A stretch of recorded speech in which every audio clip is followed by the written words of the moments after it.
Qishloq xo'jaligida yerga ilm bilan yondashuv aholi o'rtasida ham ommalashib bormoqda. Bu esa bozorlar to'kinligini ta'minlayapti. Tan olish kerak, ilgari faqatgina may oyida qulupnay pishib yetilar edi.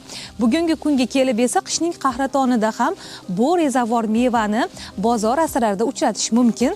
Albatta, hamyurtlarimizning omilkorligi sabab. Xususan, lavhamiz qahramoni ham xonadonidagi 2 sotixlik yerda issiqxona tashkil etib, qulupnay parvarish qilmoqda. Men asli o'zim duradigar ustaman. Bu hamma qilingan ishlar o'zim qo'limdan o'tgan. Ilgari bu joyga limon ekkan edik. Endi limonda ham daromadi yaxshi. Endi undan ko'ra bu qulupnayda ham mehnati ham oz. Qolaversa, bugun bozori ham chaqqonda, to'g'rimi? Bozori ham chaqqon.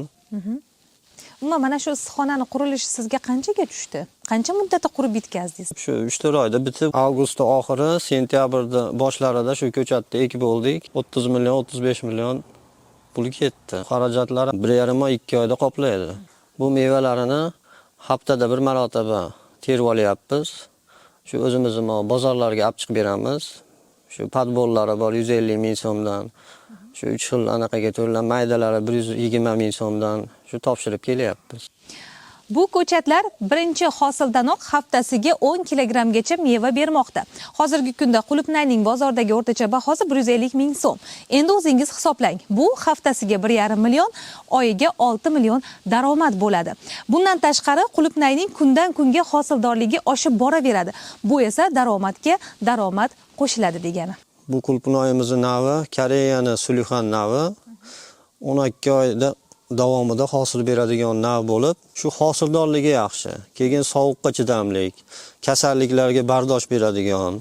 Qishda qulupnay yetishtirishni o'ziga xos agrotexnikasi bo'lsa kerak-da, nimalarga ko'proq e'tibor qaratish kerak? Kalsiy, kaliy, magniy, fosfor degan dorilari bor. Shularning suv miqdorini o'lchanib, unga qarab sug'oriladi. Sovuq bo'lganda qish paytida 3 kun, 4 kunda bir sug'oriladi. Kunlar isigan sari har kun bir mahaldan sug'oriladi. 8-10 dan tushmas kerak harorati. Shunda yaxshi qulupnay rivojlanib, mevani qizartirib pishiradi. Hozir mana yerdan ko'tarib ekkansizda bularni. Sababi nima? Tagiga mana parovoy otopleniyalar qilganmiz. Shu parovoy otopleniyada ildizi issiq turadi. Yerdan ko'ra ancha issiq turadi. Shunda hosildorligi ham yaxshi bo'ladi. Bu tomchilab sug'orishni foydasi juda katta. Endi yerga ekkandan bu yerni sug'oramiz desak, 2 tonna suv ketadi. Buni 200 litr suv bilan mana shunaqa qilib sug'oriladi.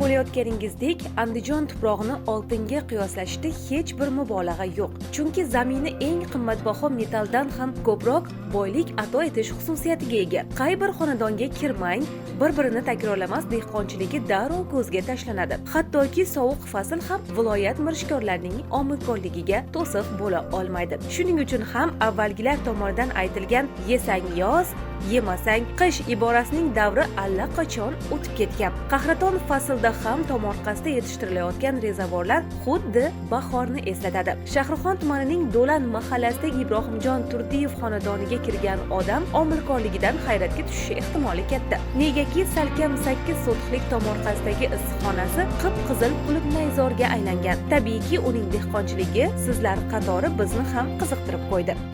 Ko'rib, ijtimoiy tarmoqlardan ko'chatini ko'rib, adresini olib kelganmiz. O'zimiz ko'paytirib, harakat qilib ekdik. Yaxshi. Mahalla komitetidagilarga iltimos qildik. Imtiyozli kredit oldik, 33 million. Otopleniya qildik. Avgust oyida ko'chatini qo'yganmiz. Noyabrdan hosil berish boshladi, xudo xolasa mana shu kungacha. Ora kunda 15 kilo, 20 kilo o'zamiz yaxshi daromad qildik. O'rganamiz deganlar bo'lsa, mana kelsa o'rgatamiz qo'ldan kelgancha. Aslida o'g'li Ulug'bek Farg'ona davlat universitetining kimyo texnologiya fakultetini tamomlagan. Talabalik davrida internet orqali dunyo dehqonchiligi bilan tanishgan Ulug'bekka Janubiy Koreyaning qulupnay yetishtirishdagi texnologiyasi katta ta'sir ko'rsatdi. Olgan bilimlarni aynan uyidan, ya'ni 1 sotixlik tomorqasiga tansiq rezavor mevani sinab ko'rishdan boshladi. Buni yetishtirishga asosan qiziqish shu bir 3 yil oldin paydo bo'lgan. Bunga sabab o'sha boshqa ekinlarga nisbatan narxlar qimmatligi, ichki bozorda talab yuqoriligi, bundan tashqari buni hosildorligi, yetishtirishda endi ozmuncha qiyinchiliklar bor, lekin afzallik tomonlari ko'p. Daromad taraflama ham har tomonlama ma'qulligi uchun qiziqish paydo bo'lgan. Bu qulupnay ko'chatlarini o'sha Asaka tumanidan bitta akamiz bor, agronom, katta kuchli agronom. Shu odamni olib kelganmiz. Olib kelib, boshida bir 100 ta olib kelib ko'paytirganmiz. Mana endi hozirga kelib 20 mingdan oshdi ko'chatlar soni. Boshida shu 2 qator, 3 qator qo'yinki bir yarim sotikka bormasdi-da. Yarim sotikka bormadi. Keyin o'zidan ko'paytirib buni o'sha 8 sotikka yetkazdik. Ko'chat bilan ko'chatning orasi bir qarich, o'sha 25-20 sm. Bunaqasiga bir 40-45-50 sm-gacha bo'lgan ma'qul. Chunki bu sortni o'sish sur'ati juda baland, tez o'sish hisobiga quyosh tegmay qolishi mumkin. Bu koreyskiy Kingsbury sorti. Bu navni tanlashimiz sababi hosildorligi yuqori. Har bitta donani yirikligi 80-90 gram, 100 gramgacha ham borishi mumkin. Ashuna hisobiga hop, boringki mana bitta shingil bo'ladigan bo'lsa, mana shu shingildan bitta, ikkita, 3 ta, 4 ta, 5 ta, 6 ta, 7 ta, boringki 8 ta meva olsangiz ham, ashuni o'zi 30 gramdan hisoblaganda ham eng kamida yarim kiloga yaqin meva bor-da shu bitta shingilidan.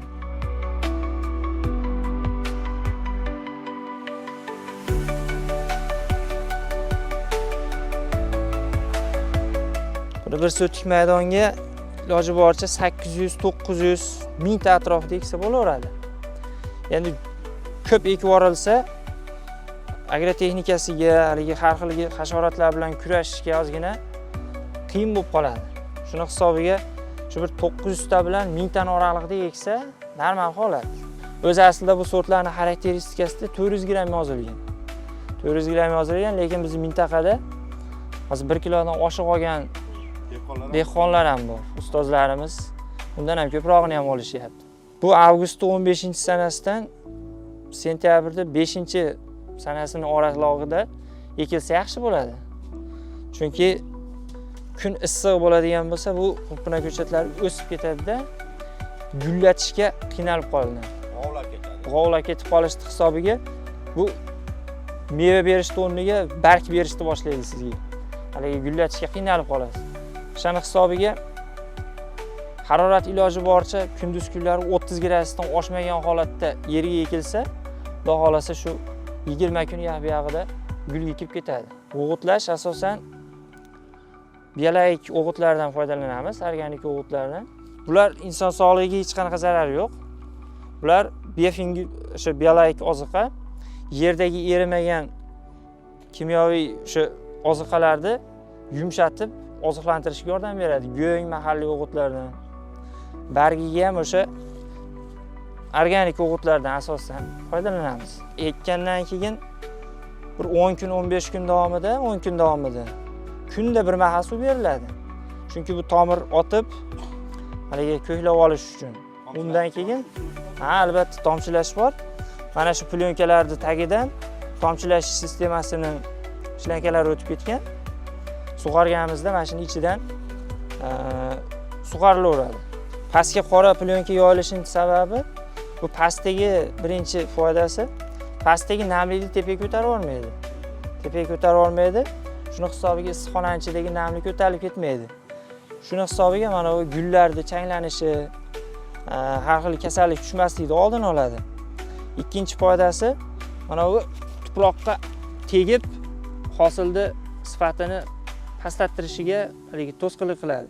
Agar bu hozir qora salaf ham bo'lmasa, buning o'rnida tuproqqa tegib turadi-da, ancha-muncha mana bu hosilni sifatiga ta'sir qiladi. Oktyabr oyini 10-5-sanalaridan gullashni boshlasa, noyabr oyini 15-chi o'tib ketsa 20-sanasidan meva pishishni boshlaydi, xudo xolasa. Bu o'sha qilinadigan mehnatingizga, sarf xarajatingizga yoki bo'lmasa agrotexnikaga ham bog'liq, ko'p narsaga bog'liq aslida bu narsa. Endi o'rtacha shu 3 kunda, 4 kunda hisobida 10 kilo, 12 kilo ustsangiz bo'ladi. Endi bugungi kunda mana bahor yaqinlashyapti, havo harorati isigan sari o'sha terimimiz ham tezlashadi. Kunda uzyapmiz, mana bugun ham 8 kilo, kecha 12 kilo terganmiz. Ertaga ham xudo xolasa niyat bor. Kunda endi bu yog'iga kunda teramiz. Issiqxonani isitishda ham an'anaviy usullardan voz kechib, tejamkor texnologiyani qo'llayotgani uning daromadiga daromad qo'shmoqda. Ular ko'mirda isitiladi. Ko'mirda ham eng arzoni haligi mayda hoka ko'miri deymiz xalq tilida. O'sha Angliyada hoka ko'mirda isitamiz. Bu arzon, har tomonlama qulay, iqtisodiylik, samaradorligi ham yuqori. Bular issiqlikni issiqxonaning ichiga haydab beradigan radiatorlar, tepli ventilyator deydi, Xitoyda ishlab chiqarilgan. Buni internetlarda ko'rib, ijtimoiy tarmoqlarda kuzatib, bundan tashqari o'zimiz sohamiz ham shunga yaqin bo'lganligi uchun qiynalmaganmiz bu narsalarni o'rnatishga. Eng sara qulupnay ko'chatlari jahonda ham, O'zbekiston bozorida ham qimmat. Bu esa uning bu sohani ichiga yanada kirib borishga undadi. Natijada bir necha million so'mni tejalishga erishdi. Onali ko'chatlarimiz bor o'sha chekka taraflarda. Alohida bir joyga olib qo'yganmiz, maxsus joyga. Onali ko'chatni bahorda ekamiz. Yaqinlashib qoldi mavsumi. Ekilganda shu ekilgan ona ko'chatlardan gul chiqaradi ular ham. Gulni uzib tashlaymizda bola chiqarishga yordam beradi. Keyin u bolalarini maxsus shunga o'xshagan mana shunga o'xshagan stakanlar bor. Stakanga pikirovka deydi. Pikirovka qilinganda shuning ichidan ko'chat paydo bo'ladi. Keyin buni bemalol o'sha istalgan joyga maxsus ishlovlarni qilgandan keyin yerga o'tkazsa bo'laveradi yana. Buni endi biz asosan tabiiy usulda changlatamiz. Bunga hech qanaqangi bir changlatuvchi vositalar sepib yoki boshqa ishlovlar qilinmaydi. Shuning uchun shakli ham chiroyli, mevalarning mazasi ham shunga yaxshi. Buni qish kunida shu asalarimiz bor. Mahalliy asalari sortlari bor. O'sha asalarlar bilan changlatamiz. Issiqxonaga qo'yib qo'yasiz. Ha, issiqxonaga qo'yiladi. O'sha havo harorati 20 gradusdan oshganda ular ishlashni boshlaydi, changlatishdi. Endi bulutli kunlar bo'lib, haligi uzoq vaqt quyosh chiqmaydigan bo'lsa, u asalarlar ham changlatmaydi. Buna paytda o'sha qo'ygan maxsus o'sha radiatorlarimiz isitishni amalga oshiradi. U issiq havoni purkagan hisobiga mana bu tunaydi gulchanglari tugunchasiga tushadi-da, mana shu yerda meva, urug' hosil bo'ladi. Shunga ham juda katta yordami bor o'sha o'rnatgan radiatorlarda. Pomidor ko'chatlarida endi xudo xolasa 20 so'ti yana bir joyda boshqa teplitsamiz bor, boshqa maydonda. O'sha yerga olib borib, xudo xolasa mart oyini shu 20-21 sanalariga ekamiz. Buni buning ichiga olib kelganimiz sababi yana alohida ko'chatxona qurib, unga ham yana qo'shimcha isitish uchun xarajatlarni kamaytirish uchun shu yerga terib qo'yganmiz. Endi daromadlarni endi hisoblayapmiz. Yilning mavsumi oxiriga yetib borganda yana bu aniq bo'ladi. Endi mo'ljallamizda shu 80-85 million mo'ljallaganmiz. Balkim bundan ko'p bo'lar. Ha, bu ichki bozordan oshmayapti o'zi. Hosil berish muddati havo haroratiga bog'liq. Havo harorati shu 30 gradusdan oshib ketmasa, terim bo'laveradi 24 shu 12 oy. Lekin bizning mintaqa issiqroq bo'lganligi uchun shu iyun oylarini boshi, may oylarini oxiriga doğru hosil teramiz. Endi maxsus usullari ham bor ekan, buni o'rganyapmiz. Biluni ham bir sinovdan o'tkazamiz. Shu meva berish davrini uzaytiradigan agrotexnik tadbirlar ham bor ekan. Chanqatib turib magniyga boy bo'lgan, o'sha borga boy bo'lgan oziqalar bilan oziqlantirilsa, chanqatib turib, shunda yana gullar ekan. Shuni ham bir agronomlarimiz, shu ustozlarimiz o'rgatishyapti. Koreya tajribalarini ham ko'rib boramiz. Ustozlarimiz bor bu borada. Agronomlarimiz bor, toshkentlik. O'zimizda o'sha akalarimiz, tanish bilishlarimiz ekishgan katta maydonlarga ular.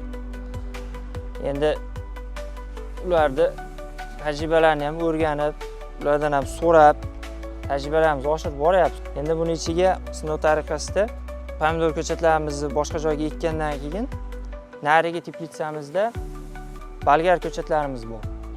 Bolgar ko'chatlarini shu pushtaga har 50-60 santimetrga bir qatordan ekib chiqish niyatimiz bor. Bu ham o'sha qo'shimcha yana daromad, mahsulot tannarxini pastlatishga yordam beradi. Dehqonchilik ham san'at, u mehrli mehnatni talab etadi. Dehqon qachonki ko'rgan ko'zni quvnatadigan mahsulot yetishtirsagina u san'at asari bo'la oladi. Xalq dasturxonini qishda ham eng go'zal rezavor bilan bezayotgan ota-bolaning mirishkorligi chindan ham eng qimmatbaho san'at asaridir. Qolaversa, aynan mana shu mirishkorligi sabab ular ro'zg'origa baraka olib kirishmoqda.